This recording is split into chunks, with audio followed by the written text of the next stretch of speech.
Well, today we've got a big box containing a big 3D printer. This is the Longer LK5 Pro FDM printer. This was sent to me by Longer. It was sent to me for free to do a video review on, but I'm not paid to review this. This is my honest appraisal of this printer. It's very well packaged. As I say, comes in a big box. And it's got this lovely orange foam, and everything very neatly packaged and very efficiently packaged. They've managed to squeeze it all in very nicely, but very well protected. I'm just getting everything out. It's the base unit and the X-axis gantry, power lead, touchscreen, spool holder, stepper motor, and a few other spares and tools and things. And then it's a case of assembly, and it is 90% assembled. Probably more than that if you look at all the individual components, but it's quite simple to put together. I'm just threading on the X-axis gantry onto the Z-axis uprights, and then fixing the Z-axis stepper motor.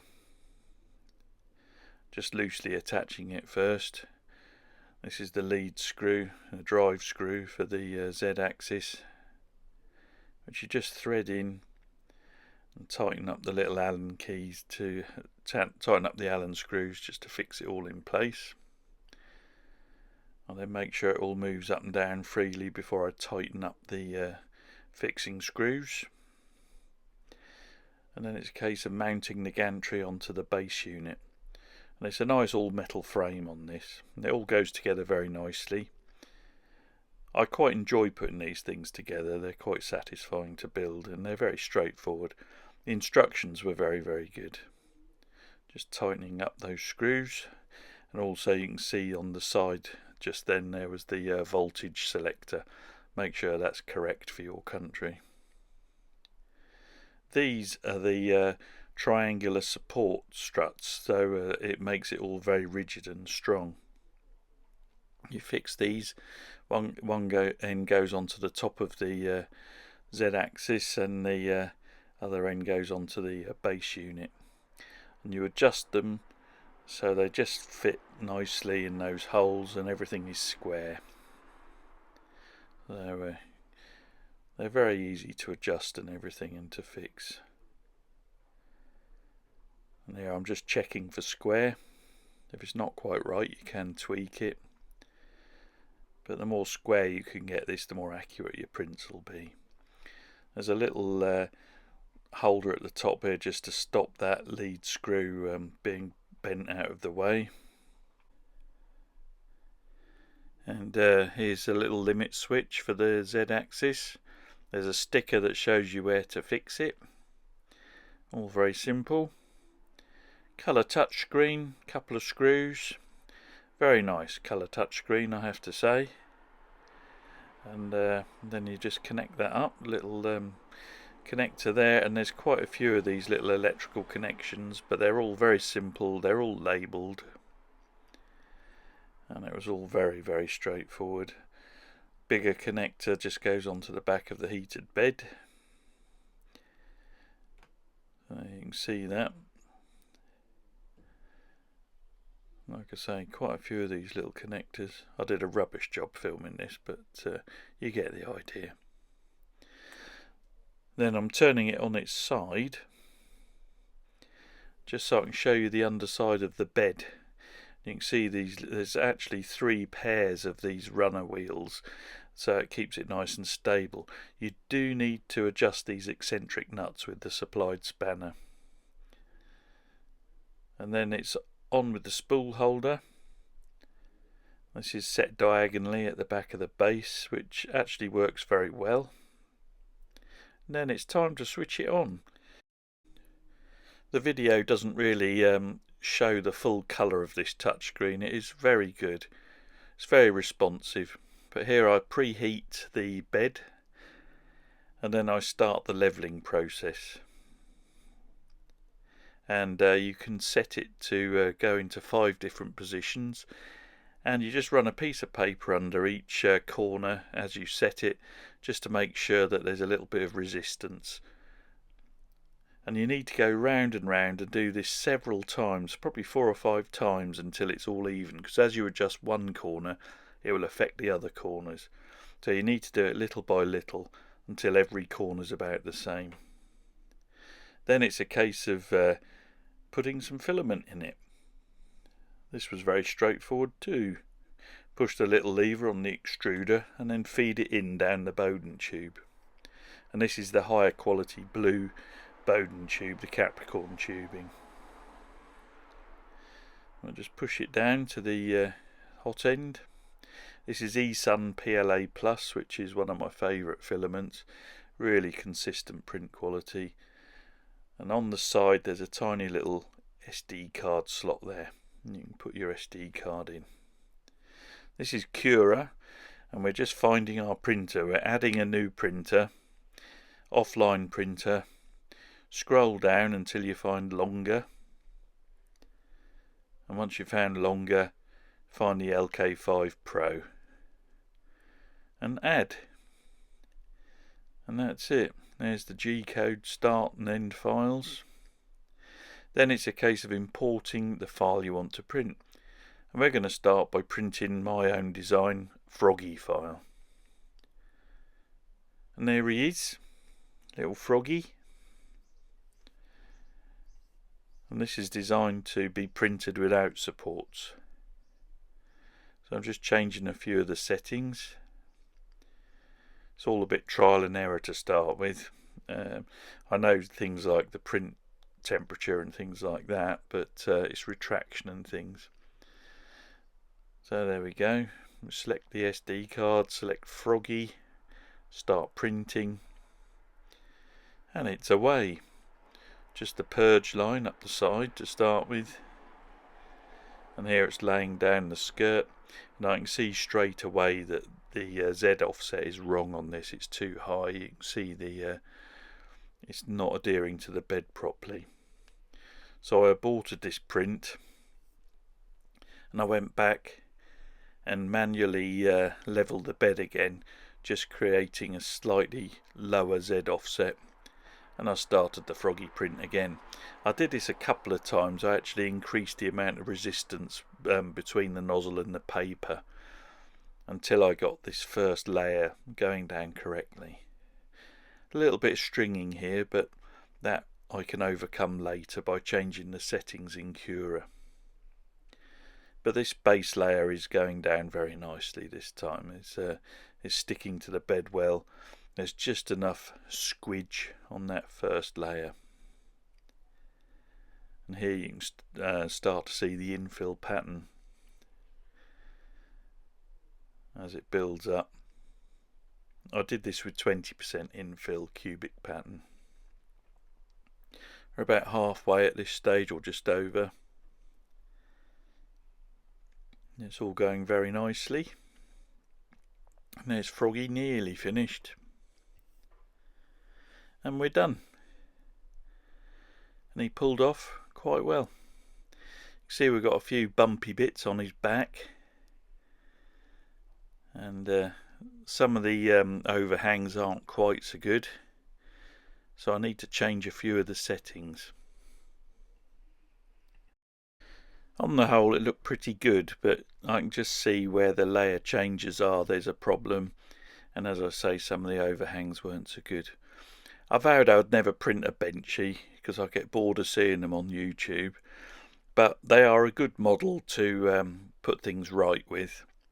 And they actually did a pretty good job of printing this benchy. Tiny bit of stringing, but it was a pretty nice benchy. But we've still got a few bobbles here and there, so I need to look at the retraction settings. And in fact, what I found was it needed quite a lot of retraction. I think in the end I was up to about 9mm at 50mm per second, and I set it to have retraction between layers. So as it changed layer, it retracted as well, which got rid of some of the lumpy bits like you can see on the side of this benchy. But once I got it all dialed in, the print quality was very, very good. It does take a little bit of fiddling about. You have to get to know your printer and also get to know your filament with that printer.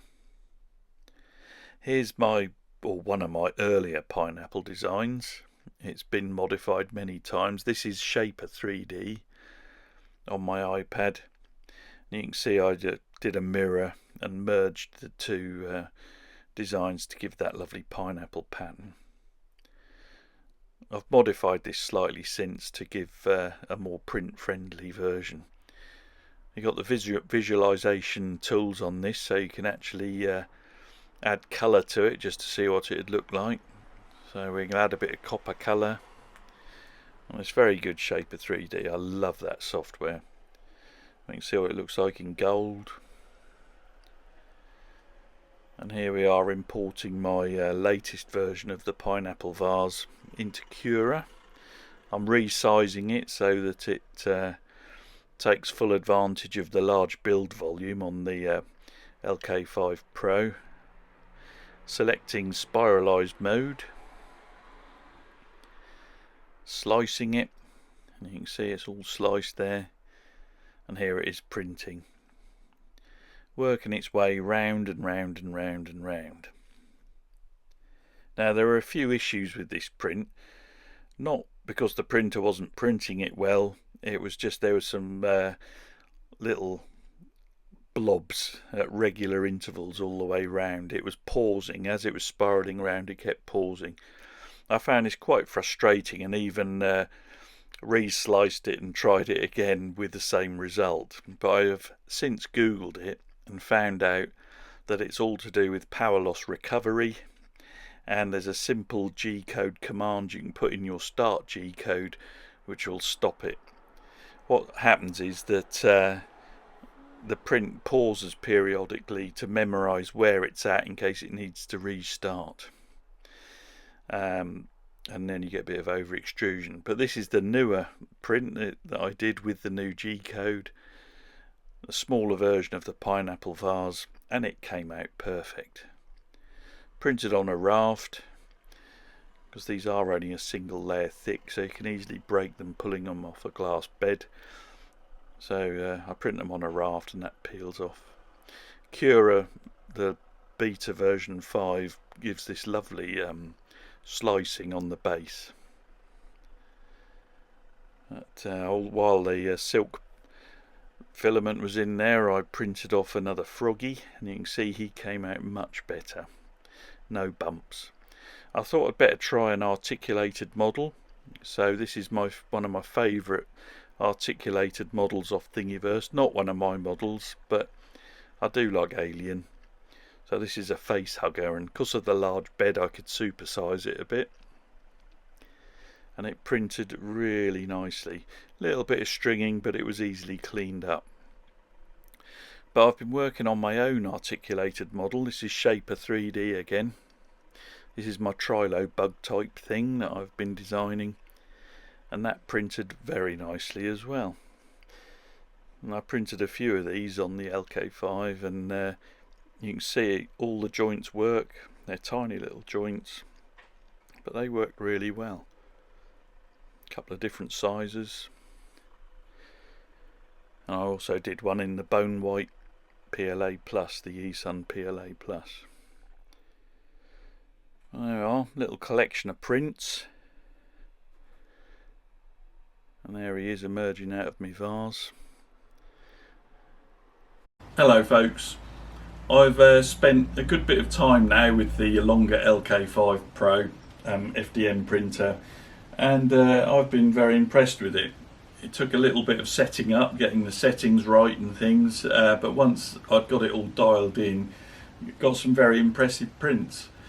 Yeah, it's a very capable machine. I love the large size. As you can see, it's huge. You can print these giant vases like this pineapple vase. As I think I mentioned earlier in the video, there was some little dots all around it which are down to the power recovery mode, power loss recovery mode. but there's ways around that by adding an extra command in the start G code. Only happens in vase mode or spiralised mode. So I put the command in and printed this smaller version, which is absolutely perfect. Lovely print. This is my pineapple vase design. I will be making these designs available. I've been putting them on Thingiverse, but they keep disappearing off Thingiverse for some reason. Printed a couple of my froggies, and these came out. The first one wasn't so good, but once I'd sorted the settings out, they came out really well. You do have to have quite a lot of retraction on this machine. In the end, I think I had it at 9mm retraction at 50mm per second. But once I got the settings right, very accurate prints, even with articulated models like this alien face hugger fidget toy. The large bed meant I could print it in extra large size. I don't usually print other people's designs, but I love this one. This is off Thingiverse. I have been working on my own articulated model designs, and I've got this far. This is my Trilo bug thing, and really happy with how that's come out. And I printed all of these on this printer, and they all articulate beautifully, so it's printing very accurately. They're quite small joints in these. So yeah, so very pleased with it. I love the large size. The build plate worked really well. Once I got the Z-axis offset correct, that's the starting height of the nozzle, everything stuck to it really well. It came off when I wanted it to. It's got a very good dual cooling fan on the hot end, which works really well. That's the upgraded version. It's got 2 fans directed at the nozzle, so there are no issues with cooling. Touchscreen is amazing, really responsive, nice bright full colour touchscreen, very intuitive menu, and the frame is really rigid with these triangular supports on. It's fantastic. So yeah, very impressed with that. There's no fancy stuff on it. It's quite a basic printer.